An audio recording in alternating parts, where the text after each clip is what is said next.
Hello everyone. Today we will see PageRank algorithm, numericals on PageRank. So first of all, what is PageRank?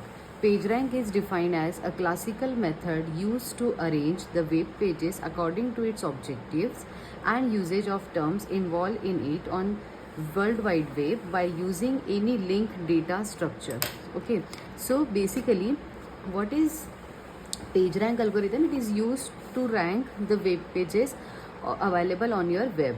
According to that ranking, the Google will provide you the links. Okay, so सबसे पहले जो algorithm develop किया था वो Google ने develop किया था page rank का, and that was developed by Lawrence Page and Sergey Brin. Okay, so the formula for page rank is हमें जितनी भी नोड्स वेबसाइट्स गिवन रहेगी इस तरीके से उसको हम नोड्स बोलेंगे. ABC ये 3 वेबसाइट्स है जिसको हम बोलेंगे नोड्स. ठीक है, तो अगर मुझे पेज रैंक ऑफ ए निकालना है तो हम कैसे निकालेंगे? Page rank of A equal to 1 minus D plus D page rank of T1 upon C of T1 up to dash dash dash जितने भी पेज रैंक अवेलेबल नोड्स है. तो अब ये फॉर्मूले को हम थोड़ा सा समझ लेते हैं. Page rank of PR of A is nothing but page rank of A जो हमें कैलकुलेट करना है. Then page rank of TI, T1, T2, T3 that are the page rank of pages TI which links to page A. मतलब जो भी pages ए के inbound आ रहे हैं, ए के तरफ आ रहे हैं, that we called as a page rank of TI. ठीक है, and C of TI is number of outbound links on page TI. और जो आ रहे हैं ए के तरफ, ठीक है, उसका आउटगोइंग. सपोज इस एग्जांपल में ए के तरफ आ रहा है सिर्फ और सिर्फ C, तो page rank of C divided by C से जितने भी आउटबाउंड लिंक्स जा रहे हैं, C से एक ये जा रहा है और दूसरा कोई भी नहीं, तो 1 हो जाएगा.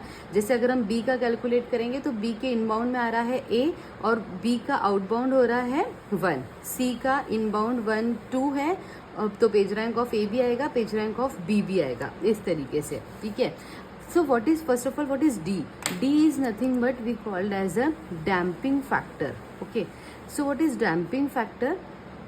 See, वेबसाइट पे जब भी यूज़र्स काम करते हैं या कुछ सर्च करते हैं तो कुछ होते हैं हमारे रैंडम सर्फर्स. ठीक है, रैंडम सर्फर्स मतलब जिनका कोई एम नहीं है, वो जस्ट लॉग इन करते जा रहे हैं लिंक पे, internally link click click click click करते जा रहे हैं. As you know there are multiple pages which links to each other. अगर मैं ए की बात करूँ, A link to B link to C link to D, तो ऐसे इंटरनली ये पेजेस आपके वेबसाइट्स लिंक्ड है. और जहाँ पर इसके आगे कोई लिंक नहीं है इसको हम बोलते हैं डेड एंड. ठीक है, इस वेबसाइट को हम बोलेंगे dead end. So basically the random surfers are there जो सिर्फ क्लिक क्लिक किए जा रहे हैं रैंडमली. तो हमें वो प्रोबेबिलिटी लेके चलनी होती है कि ऐसे नंबर ऑफ यूजर्स होंगे हमारे जो अननेसेसरी रैंडमली सर्फ कर रहे होंगे. That we called as a damping factor. तो ये डैम्पिंग फैक्टर हमेशा हमारा 0 से लेके 1 के बीच में होता है. अगर ये हमें न्यूमेरिकल में नहीं गिवन है तो बाय डिफॉल्ट हम इसको 0.85 कंसिडर करेंगे. ठीक है, तो सबसे पहले हम लोग एक पेज रैंक जो है आपका ये 3 मेथड से होता है. पहला बेसिकली ये फॉर्मूले से, सेकंड होगा आपका इटरेटिव मेथड और थर्ड होगा आपका मॉडिफाई पेज रैंक जो हमने कुछ मॉडिफाई किया है उसमें, उसके बाद वो है. ठीक है, तो सबसे पहले इस वीडियो में हम लोग इसका बेसिक देख लेंगे, नेक्स्ट वाले में हम इटरेटिव देखेंगे. ठीक है, तो बेसिक के लिए सपोज ये न्यूमेरिकल आपको दिया है और साथ में आपको बोला है डैम्पिंग फैक्टर इज 0.5, ये आपको कंसिडर करना है. ठीक है, तो अभी हमें करना क्या है, सबसे पहले हमें तीनों के पेज रैंक निकालना है. तो पेज रैंक ऑफ ए क्या हो जाएगा according to our formula? Page rank of A is equals to 1 minus D. तो 1 minus D is 1 minus 0.5 that is 0.5 plus D that is 0.5. उसके बाद ए की तरफ इनबाउंड कौन से आ रहे हैं? सिर्फ और सिर्फ सी आ रहा है और कोई भी नहीं. तो यहाँ पर आ जाएगा आपका page rank of C divided by, अब सी से कितने आउटबाउंड लिंक्स जा रहे हैं, तो सी से एक ये जा रहा है बस, दूसरा कोई नहीं, तो ये हो जाएगा 1.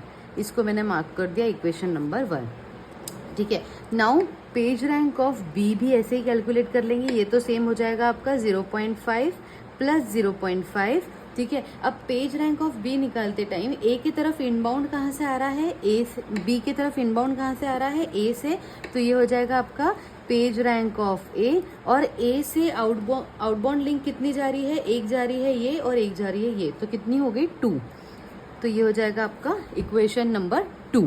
Okay, now page rank of C calculate करेंगे। फिर से वही फॉर्मूला 0.5 प्लस 0.5। अब सी के तरफ जो इनबाउंड आ रही है वो ए से भी आ रही है और बी से भी आ रही है, ठीक है। तो हम क्या करेंगे, पेज रैंक ऑफ ए भी लिखेंगे और पेज रैंक ऑफ बी भी लिखेंगे, ठीक है। ए से आउटगोइंग कितनी है 2, बी से आउटगोइंग कितनी है ओनली 1। ये हुआ मेरा इक्वेशन नंबर 3। अब ये तीनों इक्वेशन को सॉल्व करके हम क्या कर सकते हैं, page rank of A B C and A B C तीनों भी निकाल सकते हैं, ठीक है। तो what I am doing, substituting equation 2 in 3, ये आप सॉल्व कर सकते हो।